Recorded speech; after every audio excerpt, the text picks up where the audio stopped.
Hi, my name's Colleen, and I wanted to talk today because I just picked up a book that I have been really excited to read, a queer college. I think it's being marketed as YA, but it's like a college.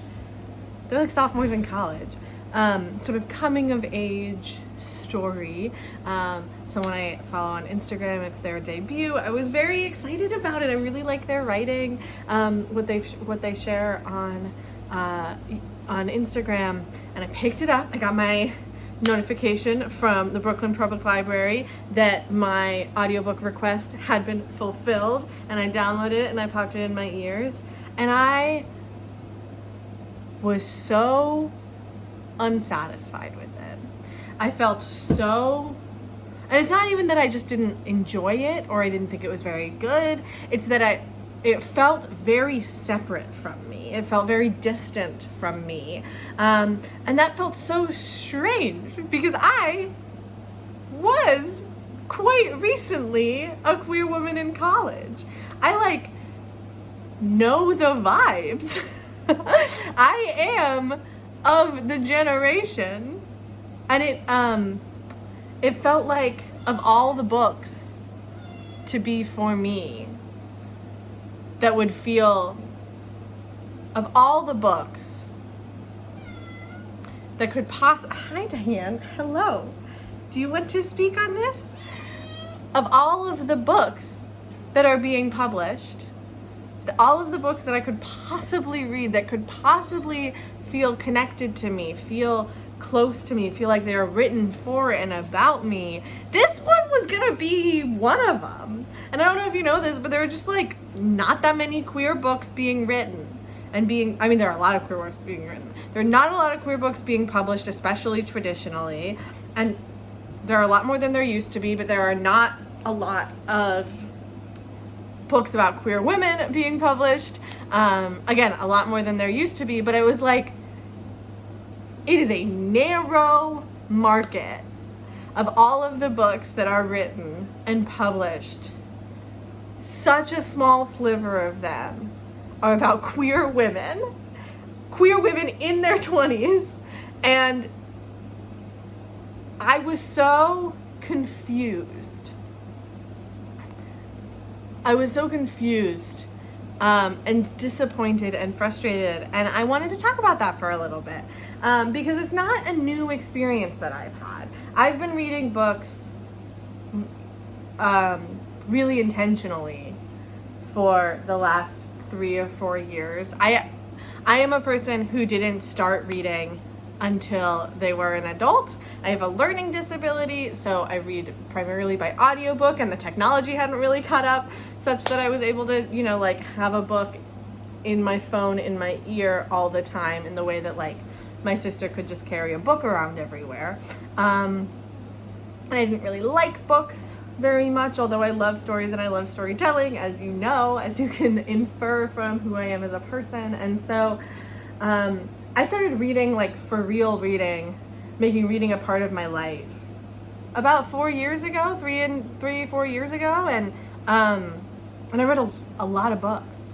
I have not been reading so much this year, but there have been, of the last 4 years, I think 3 of them I have read over 600 books, because I was just putting it in my ears, reading a lot. I had a Bookstagram. I was early reviewing books. I had big opinions. I was writing reviews for a lesbian book review website. I was in the book world, and I'm now still sort of tangentially, but I'm less so. I'm focusing less on it.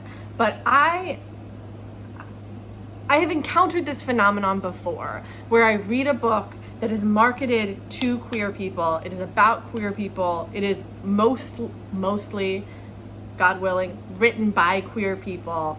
And I pick it up and it feels so separate from me. It feels so far away from me. And not only me as a butch white lesbian, but so separate from the community that I know. and the community that I am a part of every single day, and like my culture as a queer person. And I find it even more disappointing than when I pick up a book and it is like homophobic or whatever. And I am not at all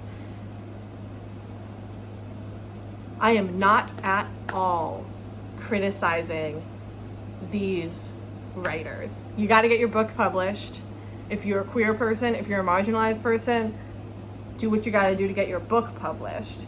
And I'm not saying that the writing is bad. Oftentimes the writing is quite charming and witty and compelling and interesting. But I wanted to talk about this experience of what is going on when I pick up a queer book. And I know I'm not the only person this happens to, but I pick up a queer book marketed to queer people, about queer people, and it feels so far away from me.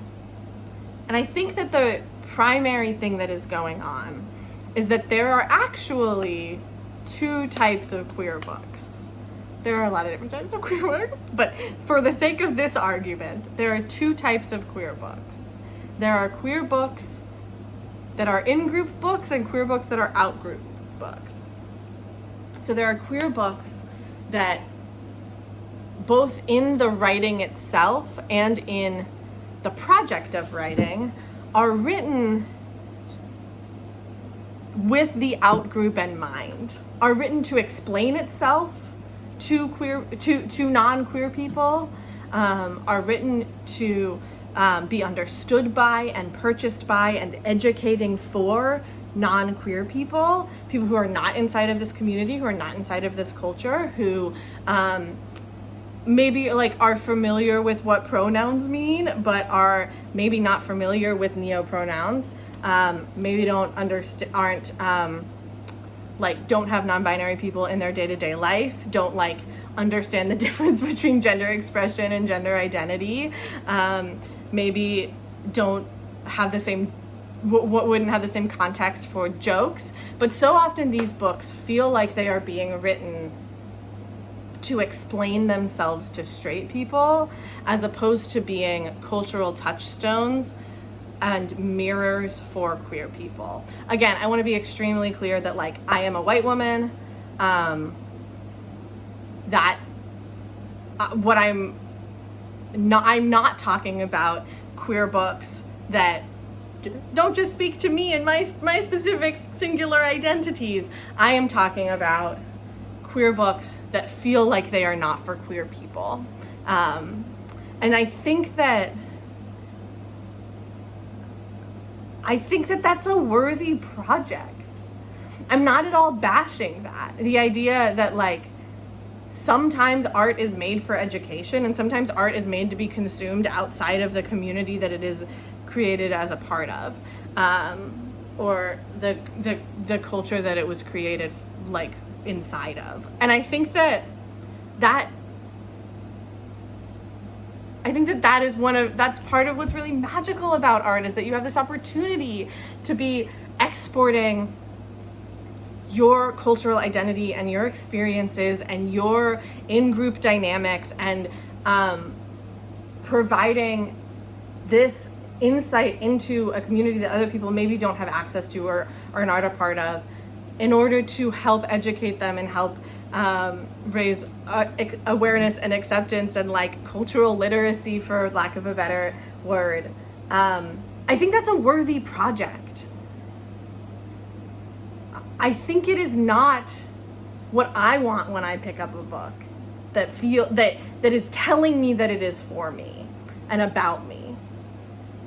And so often I pick up these books. There are these books that are so celebrated, these like queer books that are going around Book Talk or on Instagram, are like very exciting books that when I pick them up as a queer person,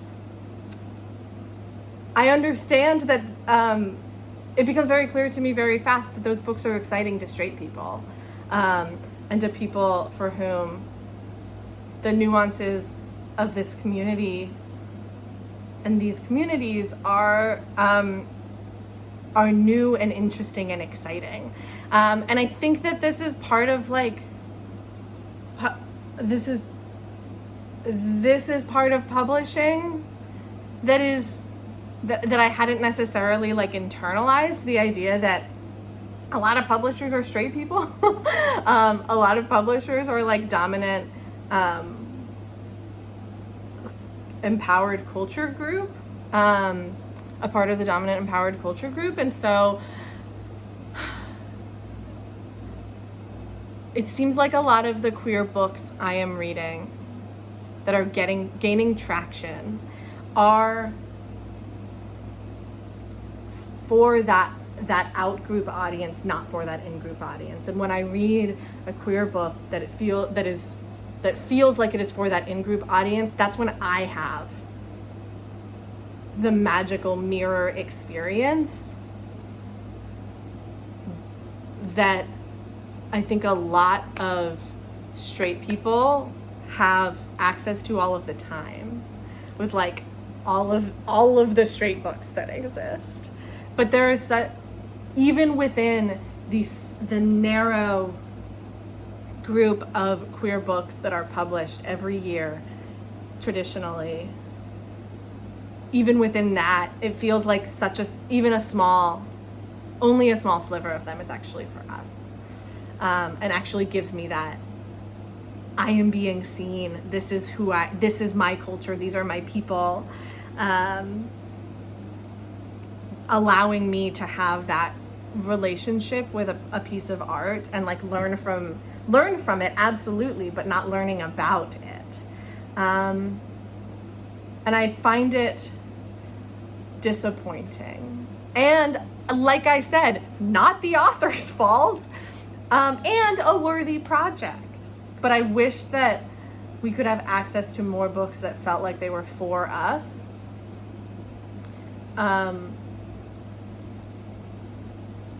By us, for us, about us, in group for us. Because so often it doesn't feel that way. I would be so curious if you have any books that feel like they are for us, by us, about us, in group us books. What books have made you feel that magical mirror feeling? I was trying hard to be non-specific here because I don't want to call out any authors, because again, I don't think anyone's doing anything wrong. It's just a trend I'm noticing about books that feel like they're distant from who I am and my community, and again, not centering myself and my singular identities, but the queer culture and queer community that I am a part of. It's disappointing, and it feels like a betrayal of the book to me. And it's something in my writing I'm trying to figure out how to balance, because I also understand that like straight people read books and queer books are great and straight people should be reading books. And so I'm not trying to call anyone out, and I believe this is a nuanced situation, but I'd be so interested to hear what books that you have read that feel like they're for you, that feel like they're mirror books that feel magical and warm and fuzzy. And maybe someday I'll tell you the ones that, especially recently, really feel like they're for and about and by us. Get in the comments, because I will love to talk to you about this. This hat is from Books Are Magic. I didn't mean to wear it today, but this might become just a thing that I do now, is wear hats based off of what I'm talking about. I hope that you have a really lovely day. Get in the comments, like and subscribe, and we can talk more about queer books. Okay, thank you so much for watching.